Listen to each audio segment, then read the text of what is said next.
ጤና ይስጥልኝ ተመልካቾቻችን፣ ለሰዓቱ ጎልተው ከወጡ ጉዳዮች መካከል ታዋቂዋም የዓለማችን ቡና አምራች ሀገር በከባድ የመሬት ነውጥ መመታቷም የተነገረበት ይገኝበታል። የዓለም መሪዎች የድጋፍ መልእክት እየላኩ ናቸው። አሜሪካ በጣለችው እገዳ ምክንያት ኢራን በዓመት ከፍተኛ የገንዘብ ኪሳራ ሊገጥማት እንደሚችል የቻይና ንግድ ምክር ቤት ገለጸ። ፕሬዝዳንት ትራምፕ ኢራን ካሳ እንድትከፍል የሚጠይቅ ሐሳብ ይፋ አድርገዋል። በአንድ ሕፃን ሳቢያም የአውሮፕላን በረራ ስለመቋረጡ የደረሰን መረጃም አለ። አብራችሁን እንድትቆዩ ጋብዛለሁ። በላይ በቀለ ነኝ።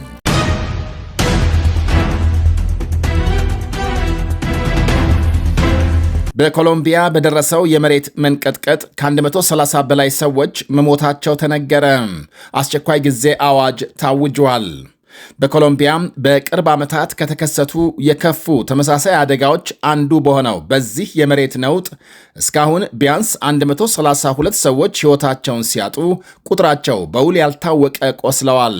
በፍርስራሾች ስር የተቀበሩ ሰዎች በመኖራቸው የሟቾች ቁጥር ሊጨምር እንደሚችል ተሰግቷል። በሬክተር ስኬል 7.4 የተመዘገበው ይሄው የመሬት መንቀጥቀጥ የተከሰተው ቾኮ ግዛት ሲሆን በምዕራብ ኮሎምቢያ በሰፊ አካባቢዎች ተሰምቷል። አብዛኛው የሰው ሕይወት ያለፈው የቡና አብቃይ ክልል በሆነው ፔሬራ ከተማና በአቅራቢያ በሚገኙ ከተሞች መሆኑ ታውቋል። ከርዕደ መሬቱ ማዕከል 55 ኪሎ ሜትር ገደማ በምትርቀው ፔሬራ ከተማ ቢያንስ 40 ሰዎች ሲሞቱ 65 ሕንፃዎች ፈርሰዋል። በከተማዋ የሰዓት እላፊ ገደብ ተጥሏል።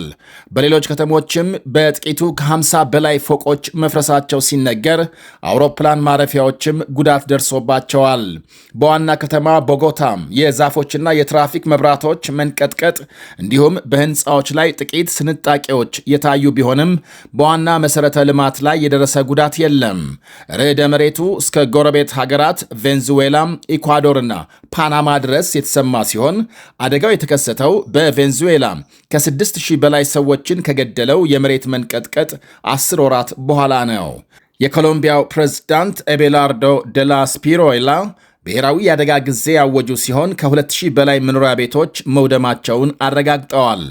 ይህንኑ በኮሎምቢያ የደረሰውን አሰቃቂ የመሬት መንቀጥቀጥ አደጋ ተከትሎ የአውሮፓ መሪዎች ለሀገሪቱ ያላቸውን አጋርነትና ድጋፍ እየገለጹ ናቸው። የፈረንሳይ ፕሬዝዳንት ኢማኑኤል ማክሮን ለኮሎምቢያ ሕዝብ ዘላቂ መጽናናትን በመመኘት በዚህ አስቸጋሪ ጊዜ ፈረንሳይ ከኮሎምቢያ ጎን ትቆማለች ብለዋል። የስፔን ጠቅላይ ሚኒስትር ፔድሮ ሳንቼዝም ተመሳሳይ መልእክት አስተላልፈዋል። ስፔን በዚህ ክፉ ጊዜ ከኮሎምቢያ ጎን እንደምትቆም፣ የጣሊያን ጠቅላይ ሚኒስትር ጆርጂያ ሜሎኒ ሁኔታውን በስጋትና በትኩረት እየተከታተሉ መሆናቸውን በመጥቀስ በዚህ ከባድ ሰዓት ጣሊያን ከኮሎምቢያ ሕዝብ ከተጎዱ ሰዎችና ከነፍስ አድን ቡድኖች ጋር በአንድነት በመቆም አስፈላጊውን ድጋፍ እንደምታደርግ ገልጸዋል። አደጋውን አሰቃቂ ሲሉ የገለጹት የዩክሬን ፕሬዝዳንት ቭላዲሚር ዜሌንስኪ ሀገራቸው ሙሉ ድጋፍ እንደምታደርግ በመግለጽ ዓለም አፋጣኝ ምላሽ እንዲሰጥ ጥሪ አቅርበዋል። የኤልሳልቫዶር ፕሬዝዳንት ናይብ ቡኩሌ ከኮሎምቢያ ባለሥልጣናት ጋር ግንኙነት እያደረጉ መሆናቸውን የነፍስ አድንና የሕክምና ባለሙያዎች መላካቸውን ገልጸዋል። የኤኳዶር ፕሬዝዳንት ዳንኤል ኖባ አዚን በበኩላቸው የነፍስ አድን ሠራተኞችና በፍርስራሽ ስር የተቀበሩ ሰዎች ፍለጋን የሚያቀላጥፉ የሰለጠኑ ውሾች ልከዋል። የሜክሲኮ ፕሬዝዳንት ክላውዲያ ሺምባም ሌሎች መሪዎችም እንዲሁ እርዳታ ወደ ኮሎምቢያም እየላኩ ናቸው። የግራሚ ሽልማት አሸናፊዋ ድምፃዊት ሻኪራም ለሀገሯ ኮሎምቢያም አክብሮቷን በመግለጽ ልቤ ዛሬ ይሄ የመሬት መንቀጥቀጥ ከተሰማቸውና በጭንቀት ውስጥ ከሚገኙ ቤተሰቦች ጋር ነው ብላለች። በእንደዚህ አይነት ጊዜ እኛ ኮሎምቢያውያን እንዴት መተባበርና መረዳዳት እንዳለብን እናውቃለን። ሙሉ ብርታቴና ፍቅሬ ለሀገሬ ይሁን ብላለች። በኮሎምቢያ የባህር ዳርቻ ከተማ ባራንኪላ የተወለደችው ሻኪራ ኢዛቤል ምባረክ በ13 ዓመቷ የሙዚቃ ሕይወቷን ተከትላ ወደ ዋና ከተማ ቦጎታ አቀናች። ከአንድ ዓመት በኋላም ከሶኒ ኩባንያ ጋር ውል በመፈረም የመጀመሪያ አልበሟን አውጥታለች። አሜሪካ በኢራን ወደቦች በጣለችው እገዳ ምክንያት ቴሄራን በዓመት 18 ቢሊዮን ዶላር ተጨማሪ ወጪ ሊያስከትልባት እንደሚችል ተነገረ። የአሜሪካ የባህር ላይ እገዳም የኢራንን ዓመታዊ የንግድ ወጪ በ18 ቢሊዮን ዶላር ያህል ሊጨምረው እንደሚችል የኢራን ቻይና የንግድ ምክር ቤት ፕሬዝዳንት ማጀሪዛ ሐሪሪ ዛሬ ገልጸዋል። ቴሄራን ቀደም ሲል ማዕቀቦችን ለመቋቋም እንደሞከረችው ሁሉ አሁንም ከእገዳው ጋር ለመላመድ ከመሞከር እንድትቆጠብ አስጠንቅቀዋል። አንድ ኮንቴይነር ከቻይና ወደ ኢራን በባህር ለማጓጓዝ የሚያስፈልገው ወጪ $3000 ገደማ ሲሆን በየብስ ሲጓጓዝ ግን በአማካይ እስከ $12000 ይደርሳል። በየዓመቱ ወደ ኢራን ደቡባዊ ወደቦች ከሚገቡት 2 ሚሊዮን ገደማ ኮንቴይነሮች አንጻር ለእያንዳንዱ ኮንቴይነር የሚጨመረው $9000 አጠቃላይ የንግድ ወጪን በዓመት በ18 ቢሊዮን ዶላር ያንረዋል። ይሄ ተጨማሪ ወጪ ኢራን ለመሠረታዊ የፍጆታ ዕቃዎችና መድኃኒቶች ገቢ የምታወጣውን ዓመታዊ የ15 ቢሊዮን ዶላር ወጪ የሚበልጥ መሆኑን ጠቁመዋል። በተጨማሪም የኢራን ዓመታዊ የ50 ቢሊዮን ዶላር የነዳጅ ያልሆኑ ምርቶች ወጪ ንግድ በየብስ ማጓጓዝ ከሚገኘው ትርፍ በላይ ወጪ እንደሚጠይቅ ገልጸዋል። በሌላ በኩል የአሜሪካና የኢራን ውይይት ያለአንዳች ስምምነት መቋረጡን ተከትሎ በዓለም አቀፍ ገበያ የነዳጅ ዋጋ ጭማሪ ማሳየቱ ታውቋል። ይህ በእንዲህ እንዳለ የአሜሪካ ፕሬዝዳንት ትራምፕ ኢራን ለገደለቻቸውና ክፉኛ ላቆሰለቻቸው ሰዎች በሙሉ ካሳ መክፈል አለባት ሲሉ ቴሄራን ላቀረበችው የጦርነት ጉዳት ማካካሻ ጥያቄ ምላሽ ሰጥተዋል። ሊባኖስና ጋዛን ጨምሮ በሌሎች ሀገራት ሕዝቦች ላይ ለደረሱ ጉዳቶችና ሞት ኢራን ተጠያቂ መሆን እንዳለባትም ተናግረዋል።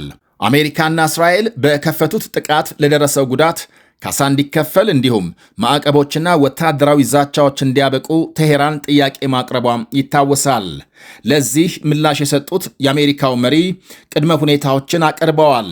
በመንገድ ዳር ቦምቦችና በበርካታ ግጭቶች ለገደሏቸው እንዲሁም ክፉኛ ላቆሰሏቸው ለእነዚያ ሁሉ ሰዎች ከኢራን ካሳ ይጠይቃሉ ብለዋል። ከ26 ዓመት በፊት በፈረንጆቹ አቆጣጠር 2000 የመን ውስጥ በአሜሪካ ጦር መርከብ ላይ በደረሰ ፍንዳታ የተገደሉ 17 የአሜሪካ ባህር ኃይል አባላት እንዲሁም በውጊያ የተገደሉ በሺዎች የሚቆጠሩ ሰዎች ጉዳይ ካሳ ውስጥ ሊካተት ይገባል ሲሉ ጠቅሰዋል። አሜሪካም የፌዴራል ወንጀል ምርመራ ቢሮ FBI ትራምፕ የጠቀሱት 17 ባህር ኃይል አባላት የተገደሉበት ጥቃት የተፈጸመው በአልቃይዳ እንደሆነ ከዚህ ቀደም መግለጹ ይታወሳል። በተጨማሪም ትራምፕ የኢራን መንግስት ባለፉት 50 ዓመታት ውስጥ ለገደላቸው በሺዎች የሚቆጠሩ ንጹሐን ተቃዋሚዎች ቤተሰቦች ወይም ደግሞ ሌሎች ህብረተሰብ ክፍሎች ካሳ መክፈል እንዳለበት ተናግረዋል። ወደ ሌላ መረጃ ስናልፍ በካናዳ ቀበቶ አላስርም ባለ ሕፃን ምክንያት በረራ መሰረዙ ተነገረም።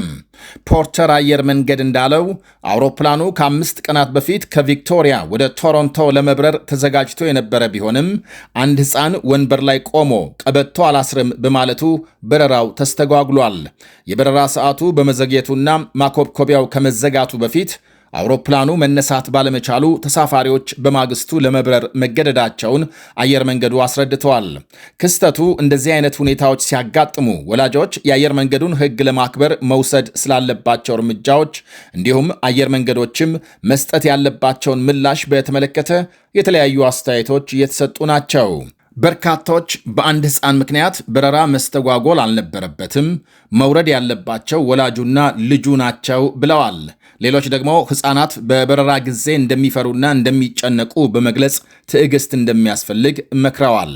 ፖርተር አየር መንገድ በበኩሉ ችግሩን ለመፍታት የሕፃኑ ወላጅና የበረራ ሰራተኞች ያደረጉት ሙከራ አልተሳካም ሲል ገልጿል።